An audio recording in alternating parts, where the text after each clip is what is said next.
Management ये जो है हमारा बहुत इम्पोर्टेंट चैप्टर। सबसे पहले हम बात करेंगे प्रिंसिपल्स ऑफ मैनेजमेंट होते क्या है। Principles of management generally these are general guidelines. These are principles of management or general guidelines which help the managers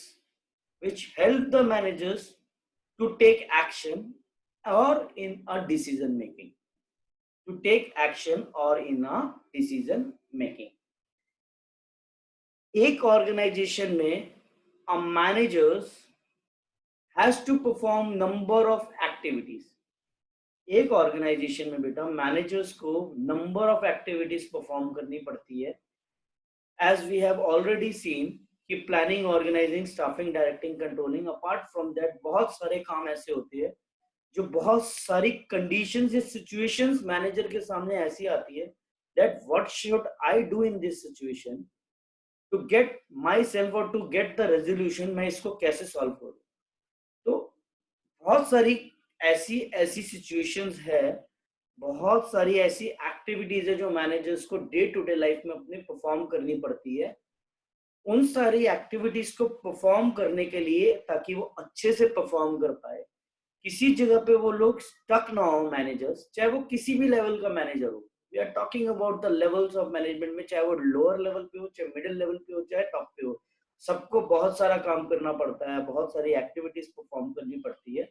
but to perform those activities, उनको परफॉर्म करने के लिए उन सारी एक्टिविटीज को हमारे को कुछ एक गाइडलाइंस है जो मैनेजर्स की मदद करती है, जो ऑलरेडी रिटन है, प्री रिटन गाइडलाइंस है जो ऑलरेडी रिटन है, जो कि यूनिवर्सली एक्सेप्टेड है all over the world in all the organisations में। ये यूनिवर्सली एक्सेप्टेड प्रिंसिपल्स यानी कुछ एक गाइडलाइंस बनाई गई है। उन गाइडलाइंस की मदद से मैनेजर्स किसी भी सिचुएशन में वो अगर स्टक हो जाते हैं और किसी भी जगह पे उनको यूनिफॉर्म डिसीजंस लेने हो ताकि सारे मैनेजर्स एक ही डायरेक्शन में जा रहे हो, these guidelines help them to take a action लेने में मदद करती है और डिसीजन मेकिंग, डिसीजन लेना हो किसी जगह पे तो मदद करती है। तो कोई भी कंडीशन आ जाती है तो ये जो गाइडलाइंस ये पहले से रिटन और बड़े बड़े प्रैक्टिशनर्स, बड़े बड़े रिसर्चर्स ने लिखी है ये हमारी गाइडलाइंस। ये जो गाइडलाइंस है ये कोई रेडीमेड सोल्यूशन नहीं है कि मैनेजर स्टिक हो गया, किसी जगह पे भी स्टक हो गया वो अगर, तो वो इन गाइडलाइंस को पिक करेगा और रेजोल्यूशन उसका मिल जाएगा। नहीं, ये गाइडलाइंस इसलिए बनाई है ताकि मैनेजर स्टक हो जाता है तो with the help of this he will be able to get out of that conditions और रिजॉल्व और अपना एक डिसीजन ले पाए। तो ये मदद करती है ये गाइडलाइंस। ये रिजिड नहीं है, ये प्रिंसिपल्स ऑफ मैनेजमेंट, ये गाइडलाइंस फ्लेक्सिबल है। तो ये जितनी भी गाइडलाइंस हम पढ़ने वाले हैं इन सारी गाइडलाइंस को ही हम प्रिंसिपल्स ऑफ मैनेजमेंट बोलते हैं। इन गाइडलाइंस को ही हम प्रिंसिपल्स ऑफ मैनेजमेंट बोलते हैं, जिसमें कि ये सारी गाइडलाइंस जो होती है किसी सिचुएशन में कौन सी गाइडलाइंस मैनेजर की मदद कर रही होती है, किसी सिचुएशन में कोई और गाइडलाइन मैनेजर्स की मदद कर रही होती है डिसीजन लेने में या एक्शन लेने में। तो दीज ऑल द गाइडलाइंस जिसको हम डिटेल में पढ़ने वाले, ये सब गाइडलाइंस किसने बनाई है? ये सारी गाइडलाइंस बनाई है मैनेजमेंट के बहुत बड़े बड़े रिसर्चर्स और प्रैक्टिशनर्स ने, और उन्होंने ये सारी अपनी गाइडलाइंस बना दी। तो ये सारी जो गाइडलाइंस बनाई है ये गाइडलाइंस मैनेजर की मदद करती है टू टेक द एक्शन। तो इनको बोलते हैं, गाइडलाइंस को बोलते हैं प्रिंसिपल्स ऑफ मैनेजमेंट। ये जो गाइडलाइंस है, जो कि हमारे प्रिंसिपल्स ऑफ मैनेजमेंट में ये जो गाइडलाइंस है हमारी, ये प्रैक्टिशनर्स ने, रिसर्चर्स ने, थिंकर्स ने ओवर द नाइट नहीं बनाई, ओवर द नाइट नहीं बनाई कि इन्होंने चाहा और ये बना दी।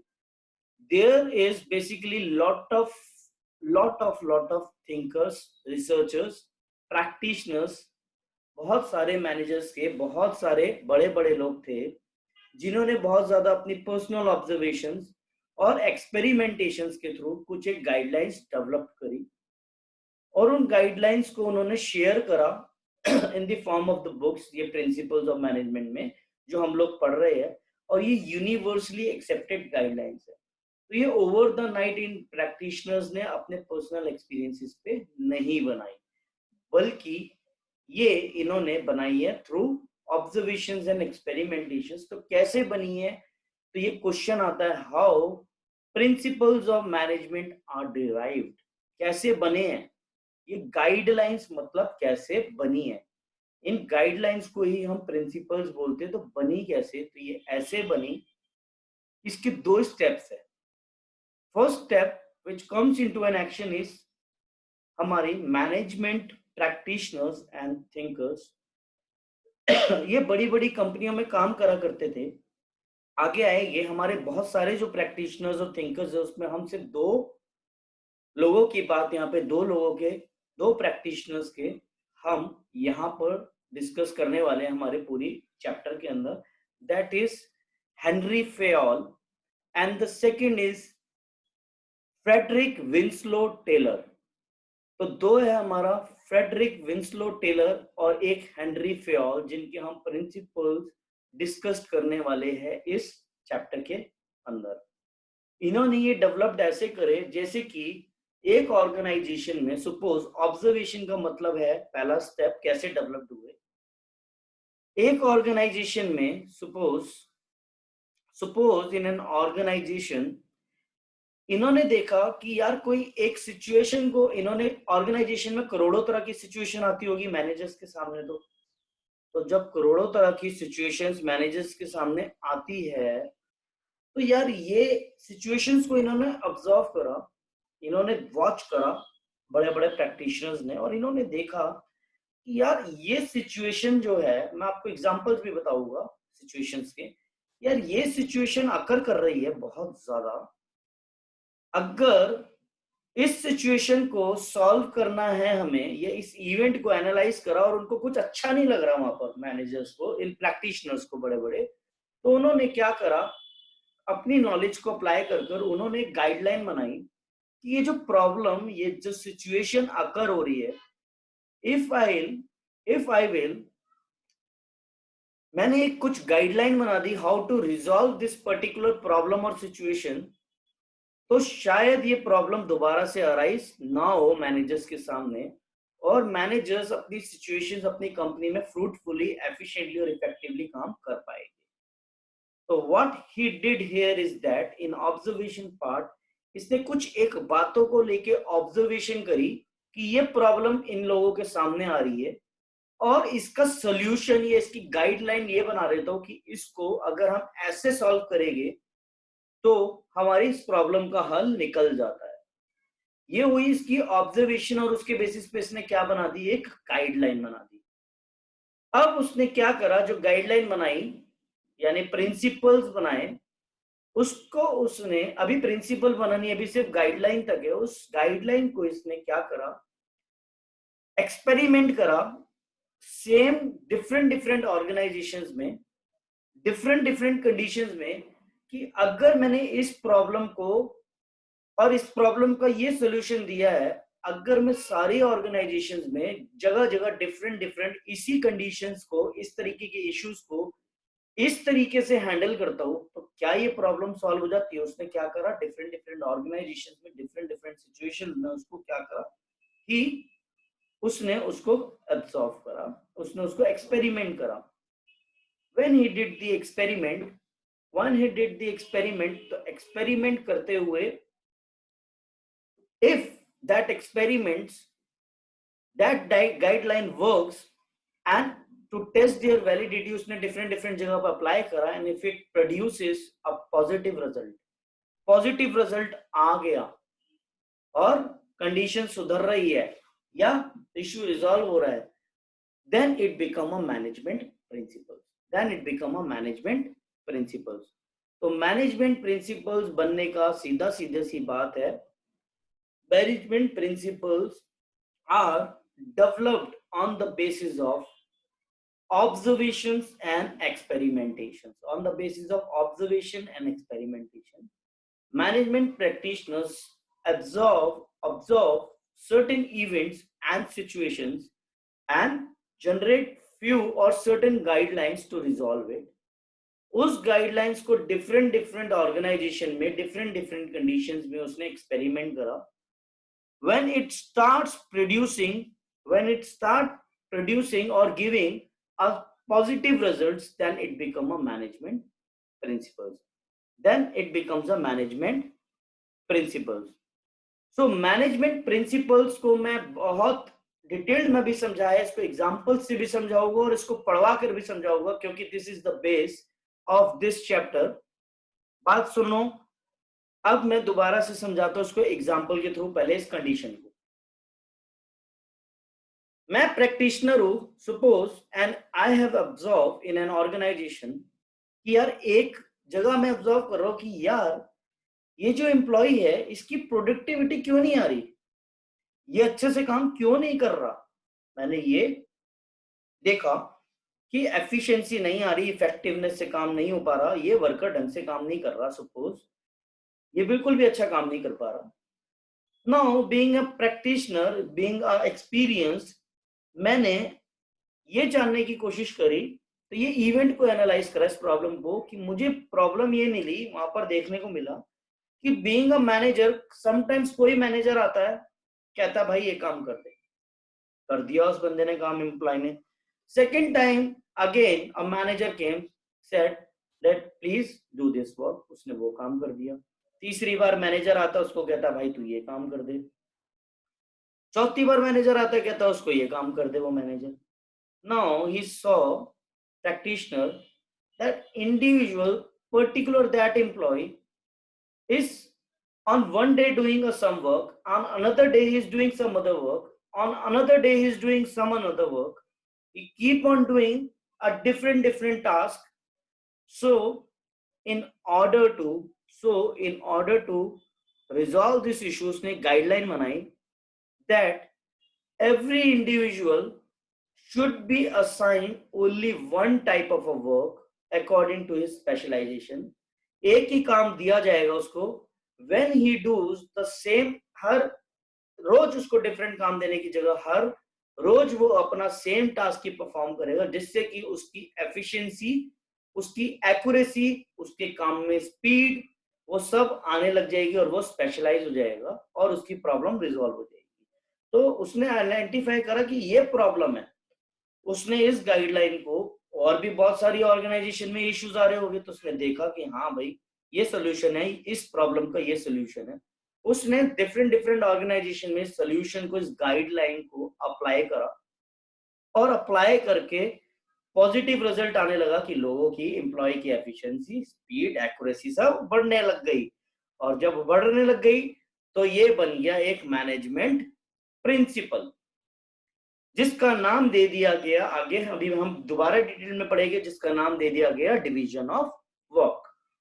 ऐसे ही एक कंडीशन और लेके समझाता हूं आपको, ताकि बिल्कुल क्लियर हो जाए कि प्रिंसिपल्स ऑफ मैनेजमेंट कैसे बने, ड्राइव कैसे हुए और होते क्या है. What happen in an organization, generally conflict की सिचुएशन आ रही है, बार बार दो सुपीरियर्स आपस में लड़ जाते हैं, सबऑर्डिनेट बड़ा कंफ्यूज हो जाता है कि यार मैं क्या करूं, कंफ्यूजन हो रही है सबऑर्डिनेट के बीच में. इन प्रैक्टिशनर्स ने देखा भाई कंफ्यूजन हो रही है, इन प्रैक्टिशनर्स ने देखा कि इस प्रॉब्लम का सॉल्यूशन क्या है और ये प्रॉब्लम क्यों हो रही है. उसने एक गाइडलाइन बनाई अपनी ऑब्जर्वेशन के बेसिस पे, जो उसने एनालिसिस करी उस सिचुएशन को लेकर. उसने गाइडलाइन बनाई कि basically this problem is arising just because of a particular issue, जैसे कि each individual is getting orders and instructions from two bosses. Now employee is getting confused, किसके ऑर्डर को मैं पूरा करूं और किसके ऑर्डर को मैं पूरा ना करूं. अगर मैंने रमित सर की बात मानी तो रोहित सर नाराज हो जाएंगे, रोहित सर की बात मानी तो रमित सर नाराज हो जाएंगे. काम तो मुझे दोनों का करना है. अच्छा ठीक है, अगर आपने एक की बात मान ली और आपने नेक्स्ट डे आकर बोला कि रमित सर, मैंने रोहित सर की बात मान ली थी, उन्होंने कहा कि मेरा काम करो, रमित सर का छोड़ दो, and Ramit sir get to know about this कि रोहित सर ने ऐसा बोला, then there might be a chances of conflict, there might be a chances of conflicts between superiors. तो रोहित सर और अमित सर के बीच में कॉन्फ्लिक्ट की स्थिति आ जाती है। तो मैनेजर प्रैक्टिशनर्स ने गाइडलाइन बनाई कि हर एक एम्प्लॉय के ऊपर एक बॉस ही उसको ऑर्डर्स देगा, एक बॉस ही उसको इंस्ट्रक्शंस देगा। He would never receive orders and instructions from two boss at the same time. Otherwise confusions भी होगी, conflict भी होने के chances होते हैं, confusions होती है कि आप किसको follow करोगे on the part of employees, and conflict की situation होने के chances हो जाते हैं superiors के बीच में। इसलिए what I should do or I will do here that a guideline बनाई, each subordinate should receive orders and instructions from only one boss। जब ये गाइडलाइन बनाई उसने, ऐसा सोल्यूशन बनाया गाइडलाइन, इस गाइडलाइन को उसने डिफरेंट ऑर्गेनाइजेशन में जहां ये प्रॉब्लम अकर हो रही थी अप्लाई करके देखा। जब प्रॉब्लम सॉल्व होने लग गई and it starts producing a positive results, then it become a management principle. तो ये होते हैं मैनेजमेंट प्रिंसिपल, जिसका नाम था, इस प्रिंसिपल का नाम था यूनिटी ऑफ कमांड, जिसका नाम था यूनिटी ऑफ कमांड। तो ये हमारे बहुत सारे प्रिंसिपल्स हैं जिसको हम बहुत डिटेल्ड में पढ़ेंगे, बट फर्स्ट इनिशियल पार्ट में मैं आपको ये समझाना चाह रहा था कि what is management principles, how they are derived. तो मैं एक बार इस डेफिनेशन को रीट्रेट करता हूं, फिर आपको पढ़ाऊंगा। मैनेजमेंट प्रिंसिपल्स या principles of management are general and broad, बहुत सारी गाइडलाइंस है which help the manager to take the decision or in making an or to take the action and decision making में मदद करती है। ये जो गाइडलाइंस है ये कंडीशंस के हिसाब से, किसी में कोई गाइडलाइन मैनेजर्स को हेल्प करेगी, कोई गाइडलाइन किसी और सिचुएशन में अप्लाई करेगी। तो ये रेडीमेड सॉल्यूशंस नहीं होते हर प्रॉब्लम को। हाँ, इनको अप्लाई कर इट माइट बी कि हम अपने प्रॉब्लम्स को रिजॉल्व कर सकते हैं। So it is highly rigid नहीं है, these are flexible in nature, these guidelines which applied by the manager according to the need of the conditions। Condition जो होगी उस हिसाब से अप्लाई होते हैं। इसको बोलते हैं principles of management. So let's do it again, do it this with the help of our PPT so that it will be clear to you all, or with the help of the notes, so आपको ताकि बिल्कुल clear हो।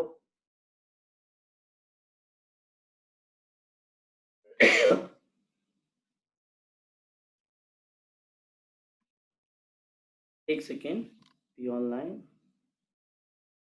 So management has to perform a number of functions to achieve organizational goals, लेकिन वो सारे functions, सारी activities अच्छे से परफॉर्म हो सकती है ओनली थ्रू जब हम अप्लाई करेंगे सर्टेन प्रिंसिपल्स ऑफ मैनेजमेंट, जो कि अभी हम डिस्कस करने वाले हैं। 14 गाइडलाइंस, 14 प्रिंसिपल्स ऑफ मैनेजमेंट, इनकी मदद से वो अपना काम अच्छे से कर पाते हैं। लेकिन ये प्रिंसिपल्स रेडीमेड सॉल्यूशंस नहीं देते, बल्कि मदद करते हैं मैनेजर्स की कि किसी सिचुएशन को कैसे डील करना है।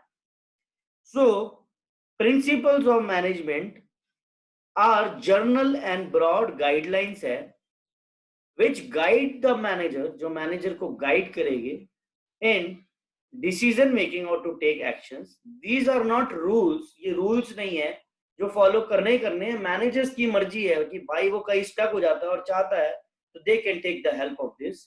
so these are not rigid, they can be modified as per the given situation। इसके बाद मैं आपको समझाता हूँ, ये भी आपको सारी चीज समझ में आ जाएगी। देन है how these principles of management are derived. Derived कैसे हुए?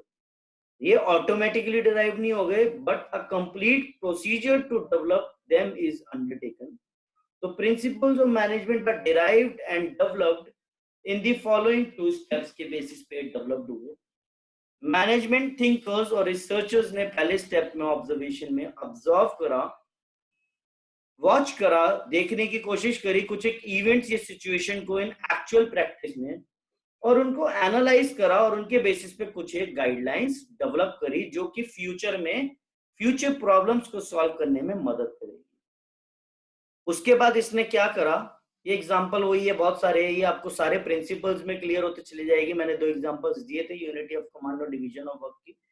जो ये गाइडलाइंस बनाई, सेकंड उन गाइडलाइंस को क्या करा इसने, डिफरेंट डिफरेंट ऑर्गेनाइजेशन में डिफरेंट डिफरेंट कंडीशंस में इसको अप्लाई करा, इसको टेस्ट करा कि जो मैंने बनाई क्या ये मेरा वर्क कर रहा है, क्या ये मेरा पॉजिटिव रिस्पॉन्स दे रहा है। If it is start giving a positive response and ये काम कर रहा है, तो then it become a management principal.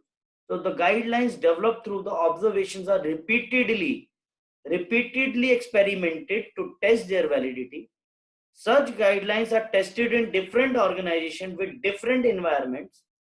If they are provided the same results in all conditions, then these guidelines are designed as a principles of management.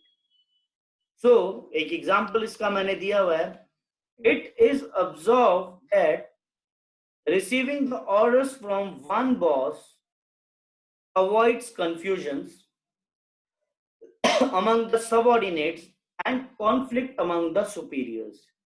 Then it is experimented in different organizations कि क्या ऐसा सच में होता है। When it provides the same result in all conditions, में same ही result आने लग गया, then it is accepted as a management principle. तो हमारे बन जाते हैं management principle. अब ये जो हमने बात करी है डेवलप करे थ्रू ऑब्जर्वेशन एंड एक्सपेरिमेंटेशंस, तो बेसिकली जो हम पढ़ने वाले अपनी बुक्सों में, वो हम पढ़ने वाले हेनरी फेयोल और फेडरिक विंस्लो टेलर के प्रिंसिपल्स। बहुत सारे हैं, तो 14 principles was developed by Henry Fayol. Henry Fayol ने हमारे 14 प्रिंसिपल्स बनाए जो कि universally accepted in all the organisations through out the world. चाहे कोई छोटी ऑर्गेनाइजेशन चाहे बड़ी, इन प्रिंसिपल्स के बेसिस पे ही काम करती है। ये प्रिंसिपल्स वो फॉलो करते ही है, हर ऑर्गेनाइजेशन चाहे कोई भी हो। इसीलिए इनको फादर ऑफ जर्नल मैनेजमेंट भी, हेनरी फेयोल को फादर ऑफ जर्नल मैनेजमेंट भी बोला जाता है। सो हेनरी फेयोल को फादर ऑफ जर्नल मैनेजमेंट भी बोला जाता है। अब हमारे हेनरी फेयोल जो थे 1841 में बॉर्न हुए थे इन फ्रांस। फ्रांस में ये 1841 में पैदा हुए थे। इन्होंने एजुकेशन ली, अपनी एजुकेशन इन्होंने इंजीनियरिंग में एजुकेशन ली। उसके बाद इन्होंने एक माइनिंग कंपनी में, फ्रेंच माइनिंग कंपनी थी ये, फ्रेंच माइनिंग कंपनी में इन्होंने एक जूनियर एग्जीक्यूटिव यानी बहुत नीचे के लेवल पर इन्होंने एग्जीक्यूटिव यानी वर्कर के लेवल पे इन्होंने कंपनी को ज्वाइन करा था। 1860 में आफ्टर 18-19 इयर्स यानी 19 साल के जब ये थे, तो इन्होंने उस कंपनी को ज्वाइन करा। When he joined the organization, वो कंपनी कुछ सालों बाद बहुत क्राइसिस में चल रही थी, but due to his perfectionist his skills, he became a managing director of that company when he retired in 1888 में ये मैनेजिंग डायरेक्टर बन गया। 18 ये क्या बन गया, मैनेजिंग डायरेक्टर बन गया। जब ये मैनेजर डायरेक्टर बन गया आफ्टर हिज रिटायरमेंट ली इसने 1916 में, देन ही डिसाइडेड कि whatever I have learn throughout my experience, how कि कोई कंपनी क्राइसिस में थी, now he take that company to the greater heights, और he became the managing director from the executive.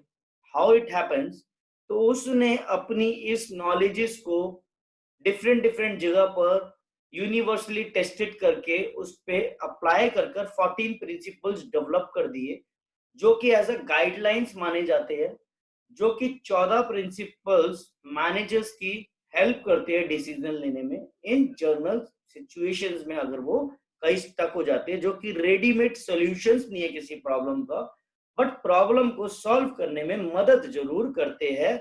और ये generally सारी organisations इन 14 principles को follow करती है। तो ये हमारा था हेनरी फेयोल का 14 प्रिंसिपल्स का एक जो हम आगे डिटेल में वन बाय वन पढ़ने वाले हैं। तो ये तो हमारा था पूरा का पूरा इसका एक introduction about the Henry Fayol. Now let's go to the 14 principles of management, जो कि प्रिंसिपल्स ऑफ मैनेजमेंट और जनरल मैनेजमेंट में एक हेनरी फेयोल ने एक बात और बहुत इंपॉर्टेंट है, इसको लिख लेना। हेनरी फेयोल ने, ये सबसे इंपॉर्टेंट बात है, हेनरी फेयोल ने अपने प्रिंसिपल्स में स्ट्रेस किया है ऑन दी एडमिनिस्ट्रेटिव इश्यूज को कैसे हैंडल करा जाए, और basically about the top level management. Top level से रिलेटेड इसने ज्यादातर बातें की है। और जो टेलर है, जो दूसरा है, उसने शॉप फ्लोर लेवल की, एट फैक्ट्री लेवल पे बात करी है कि एफिशिएंसी को शॉप फ्लोर लेवल पे कैसे बढ़ाया जा सकता है। और हेनरी फेयोल ने जर्नल इश्यूज पे बात की है अबाउट द मैनेजमेंट। तो हम बात करते हैं इसके 14 प्रिंसिपल्स कौन कौन से है। सो इसके 14 प्रिंसिपल्स की अगर मैं बात करूं तो आपको ये 14 फटाफट लिखो बच्चों। इसका acronym daddy CS course is the acronym for principles of management, and D as in discipline, A as in authority and responsibility, then again D division of work, पहला था discipline, second authority and responsibility, third discipline, I as an initiative,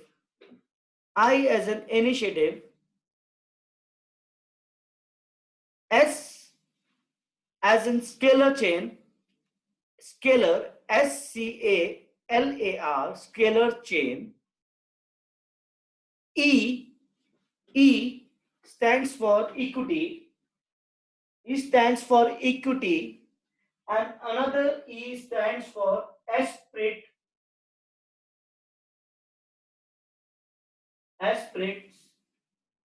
de corps. Esprit de corps. ESPRIT, esprit de corps. Scalar chain, equity, esprit de corps. Then U, say unity of direction.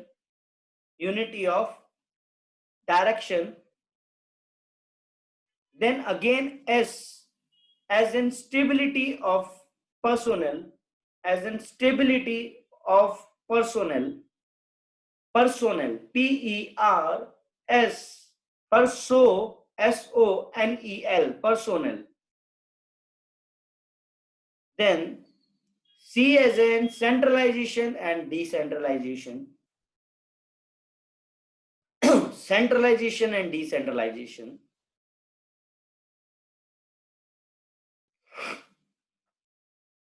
Then O say order, principle of order. Then U say unity of command,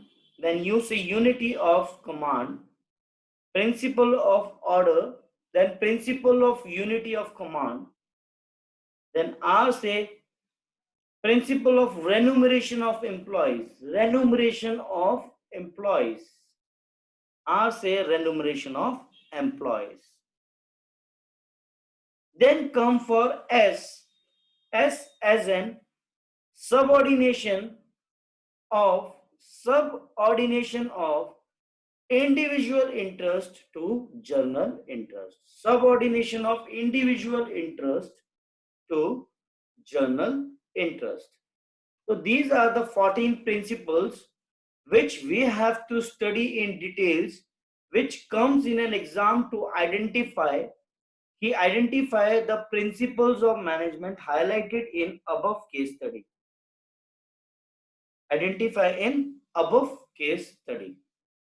तो ये हमारे आते हैं। अगर आपको आता है identify the principles of management overlooked in above case study, overlooked in above case study. Overlooked का मतलब होता है violated in the above case study. तो ओवरलुक्ड का मतलब होता है जो फॉलो नहीं हुआ, कौन सा नहीं हुआ। तो विच इज फॉलोड और which is violated in above case study, ये आपको केस स्टडी में आइडेंटिफाई करने के लिए सबसे ज्यादा बार ये सारे प्रिंसिपल्स आते हैं। तो let's now talk about all these principles in a detail, step by step हम एक एक प्रिंसिपल्स को उठाएंगे। सबसे पहला प्रिंसिपल है बच्चों डिवीजन ऑफ वर्क या डिसिप्लिन। हम उठाते हैं, चलो कोई भी डिवीजन ऑफ वर्क उठाते हैं। डिवीजन ऑफ वर्क में बच्चों होता क्या है, if an entire work is done by a particular individual employee, कभी भी एफिशिएंसी नहीं आएगी। कभी मैं ये काम कर रहा हूँ, कभी मैं वो काम कर रहा हूँ, कभी मैं ये काम कर रहा हूँ, कभी मैं वो काम कर रहा हूँ, नहीं आएगी। According to Fayol, entire work should be divided into a small jobs, छोटी छोटी jobs और task में divide करेंगे, and assign that particular task to an individual on the basis of their abilities and their capabilities, their qualifications and their skills and education and experience। हर एक individual